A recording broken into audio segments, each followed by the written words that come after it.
Coach Westhoff, I owe a tremendous debt of gratitude to him on multiple levels.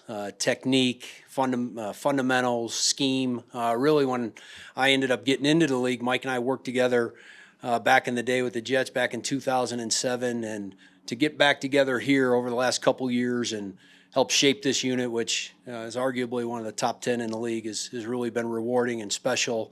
And he's been a mentor, but most importantly, he's been a friend. And so I just am very grateful for the time. We'll obviously stay connected moving forward, but I just wanted to thank him for everything that he's given me. So with that, open up to any questions. With Mike on, you're there to take care of the field goal unit.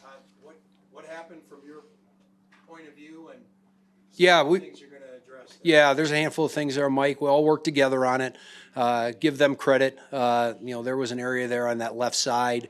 You're making corrections continuously in this league. It's very, very dynamic. We've done that. We've done that over the past couple days. Coach Streif has helped out. He's played on all those positions. So just getting another set of eyes on it. And so, we're all a part of it, and we've made those corrections, and really looking forward to watching that come to life this weekend against Atlanta. Did you think leading into the game that you had issues with pressure off the left side, or had they done a good enough job, leading up to that? Yeah, so over the last couple of years now, we've hit over 145 field goals and PATs, and we've been very good at that. And so, that's on all of us as far as giving them some credit there where there was, some pressure on that side. And like I said, we've made those corrections over the last 2 days. I'm really excited about the energy and the resolve that our guys have. Obviously, you bleed for a while and then you get up to fight again. That's what this league is, man. It just keeps coming at you. The Falcons are an excellent football team. They've got a very good special teams unit. So I'm really, really excited to watch our guys in that 3-hour window put to life what we're talking about over the course of this week. There's been a lot of attention specifically at Alex Forsyth from the outside. Have you had to have extra conversations with him this week, and how is he responding? Well, first off, Alex is a tremendous football player. Love having him. He's a great teammate. We're all part of that. So even though that may be the isolated, hey, spotlight, we're all part of that. And so, yeah, we've had those conversations, and mostly it's been ball. Like, Alex just wants to get better, and we've got to do a better job of coaches of giving them tools to be successful. So I think putting that all together, I think I'm excited about the product that we're going to see moving forward. Coach, when you have an offensive lineman playing, I guess, that wing spot, I guess is that you're conceding that if there is some sort of fire drill, you're maybe not going to be as effective as you might if that's a tight end? Yeah, I think first and foremost is we want to protect. And if you look across the league and watching all these field goals, the majority of them are bigger men, right? We want to put our biggest guys in there to form this wall. So, yeah, you could have that. But here's the thing on that, man. Like, the operations nowadays are very, very good. There used to be a day where that snapper was like a linebacker, and then the backup quarterback was, the holder. But, now with the efficiencies, the timing of it is very, very efficient. And so we want to put our best people forward in that space. Being that you're playing the Falcons this week, how do you reflect on your time as being the special teams coordinator in Atlanta, and obviously a tough exit mid-season when you ended up? Yeah, great opportunity there in Atlanta. Worked with Coach Quinn, who obviously is doing a tremendous job in Washington. Learned so much from him and that staff. Raheem was on that staff. So, great colleagues there and mentors and guys that I ended up learning from. But, that was, two cycles ago, right? And so this thing is so transient, man. It's like, okay, that was a while ago. And so we're just focused on this Atlanta Falcons team, which, again, is a good football team, and they're a good special teams unit. So we'll be at our best, and I'm ready for our guys to answer the call. Before the block, you had Bo Nix move over to that right hash. What goes into that decision of, like, do we want it in the middle, want it right hash, left hash, etc.? Yeah, what goes into the decision is putting our kicker in the best spot to make the kick, and so that's what ended up happening there, and that was really it. Was it a low kick? No, I wouldn't say that. With Mike gone now, does the workflow of your week change a whole lot, or is it pretty seamless? No, it doesn't change a whole bunch. You know, we're kind of in our battle rhythms. There'll be a little bit of tweaks, but as I told the guys the other day, I mean, the structure and the terminology, really what we're doing, will remain consistent. And like I said, I know that play on Sunday, glitch, but we've got a good special teams unit. You look at any metrics, we're in the top 10 in any of these the categories that you look at, and so we've got a great group of guys, and looking forward to seeing what happens on Sunday. Getting back to Cece's Yep. question about the hash mark, is that the kicker's preference or is that the unit's sort of preference? We go to the kicker and say, hey, what hash? And that's usually how it works. So we take all those things into account, but primarily it's the guy that's delivering the football. We want him to be comfortable, and Will's done an outstanding job. I mean, you take away those two there, he's had a tremendous year, and so I'm looking forward to him going forward. Okay, guys. With multiple weapons, good weapons, it seems like. It's the next challenge, Mike, obviously. But it's been that way for the last month. You know, it feels like that. Kurt's playing well. I mean, he's accurate with the football. He's a veteran quarterback. He can get hot anytime, during the game. He's got multiple weapons. The running game's been special the last 5 weeks. They're averaging like 150 a game, rushing the ball. They ran for 181, I think, last week against the Saints, along with London and Mooney and Pitts, the tight end. So it just seems like every team's got the same formula: the quarterback, the runner, the receiver. So it's the norm for us. It's just having a plan to get it all stopped is the key.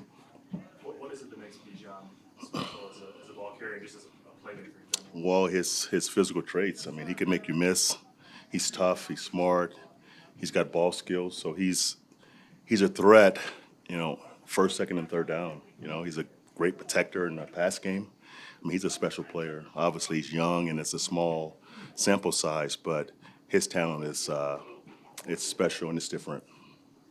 After the Baltimore game, the next game's always Mm-hmm. key that you shore things up. What were some of the keys to you playing much better against? Yeah.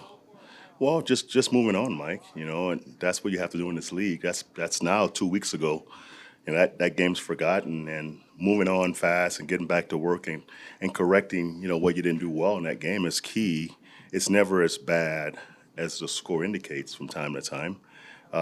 But just moving on and correcting things that you have to do better. In this league, it's usually a month of film study that you have to overcome, right? It's on tape for a month. So the things that you didn't do well against Baltimore, you had to obviously fix versus the Chiefs, and the same for this week, right? We didn't play perfect last week by no means, so we got to chase and fix those things also. But it's just moving on and getting back to your formula to play well, and that's rushing the passer, that's stopping the run, that's getting close in coverage, and that's challenging the quarterback, and that's our formula to play well in defense. How did you think that PJ played with the club last night? I thought PJ played okay. Obviously, being out for a couple of weeks, that always hinders players, the speed of the game, and just making calls faster and having a hand and a half, I guess you should say. But he did his job, and he'll play better this week, obviously, having time on task. You had a couple different stints with Justin Simmons Yeah. to see Yeah. this week. What did he mean to you when you were Yeah. both coaching him and seeing him again this week? Yeah, he was obviously a young guy when I was a head coach here, 17, 18. He's been a great Bronco, for a long time. I mean, he was one of the guys that played at a high level for a long time through the ups and downs. So, he loves this place. We love this place. He still lives here. We're in the same neighborhood. So, it's a special guy. That's a great things for this team, this club.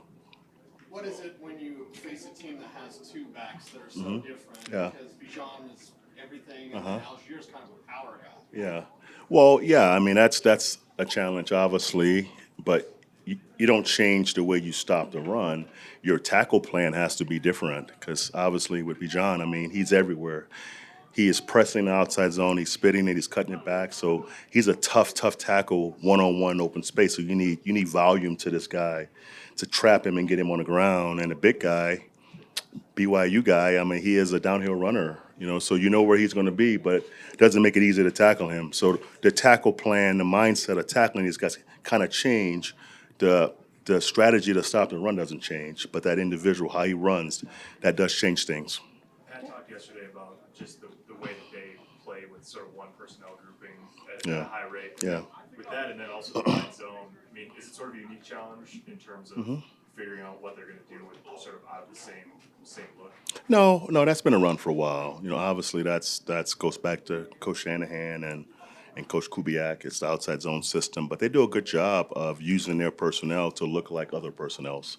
So even though it's 3 wides and 1 tight end and 1 back, they can make it look like it's 12 personnel. You know, and they have a guy in London who can do those jobs for them. So that makes it a little bit challenging because they are in 3 wides, but it kind of presents like it's 12 personnel. So having some front adjustments to kind of conquer that is key. But it's been around for a while. Coach, when teams go on the road, there's a lot of talk about silent counts with the offense. Mm-hmm. Do you deal with that when you're at home with having to deal with the noise when Right. their offense is on the field? We do practice crowd noise because we expect our crowd to be loud, obviously, especially on 3rd downs, you know. So we have hand signals, and we communicate through the noise to kind of make sure we're sharp on Sunday. But that's a great question. Yeah, we do have a system to overcome that.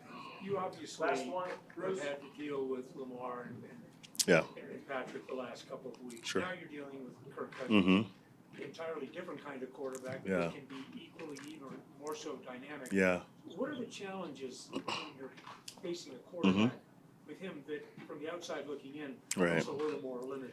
Well, you know, with Kurt, I mean, he's gonna have a great plan. I mean, he's gonna watch everything. He's gonna be studied up. I mean, he's gonna be on it, right? So, you know, he won't miss very many reads. So moving the coverage a little bit will help versus him. But he's a NFL vet. He's very accurate. He knows pre-snap where he's going with the football. That makes it tough. The ball's off his hand fairly quick. You know, so different than Patrick and Lamar. But you know, every week you have different challenges, so you have to adjust your plan accordingly. But he's playing very, very well right now. So to get him stopped is going to be a challenge. Thank you very much, Coach. Thank you, guys. Okay. Has Devon been? He's been sort of reliable for Bo. It seems like in conversion routes. Yeah, I mean, obviously, he's been getting the opportunities and taking advantage of them. You know, anytime you convert, it's a team effort. So protection, quarterback, making the right reads. You know, the routes that aren't getting the ball, running their routes correctly, so the spacing's right, and you never know where that ball's going to go. But you know, he's been taking advantage and completing the plays when he's had the opportunity. So it's been good. It's fun to see the rookies develop and get more confidence, and you know, everyone's trust in them grows. So it's good. To follow up on Devon, he came in a little bit older as Yeah. a rookie. Does that maturity come through? Is that trust built faster just because he's a little older? Yeah, I think that helps. You know, I mean, I'm sure there's some older knuckleheads, but he's not one of them. So he's, you know, he's a mature guy by nature, and then obviously, you know, like you said, he's quite a bit older. You know, having gone on the mission, and but yeah, right away you could kind of feel that this was you know, he was a grown up and went about his business the right way. And if we got him at 21, would have been the same way. I'm not sure, but you definitely see it in him. Coach, when you started that final drive, did you expect to lead the entire clock? Because how impressive was that? You're hoping, you know, obviously you can't really engineer that. You know, I've been part of drives where the coach like, hey, we got to score with no time left on the clock because you don't want to give Mahomes the ball back. But, you know, that's easier said than done. So, you know, it was gratifying to be able to do that. Unfortunately, we didn't finish it out, but yeah, that would have been key.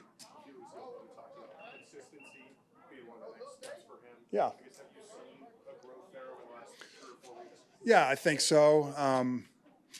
You know, again, it's just a factor of experience and going through the fire, learning your lessons, and you know, I think we always want to, you know, write the book and say it's over and hey, we got it now, or he'll never be good. You know, whoever you're talking about, and it's a process, and you know, you could be in the penthouse one week and the outhouse the next. So, you know, you're looking at trends, but you know, it's all about the next play, and so.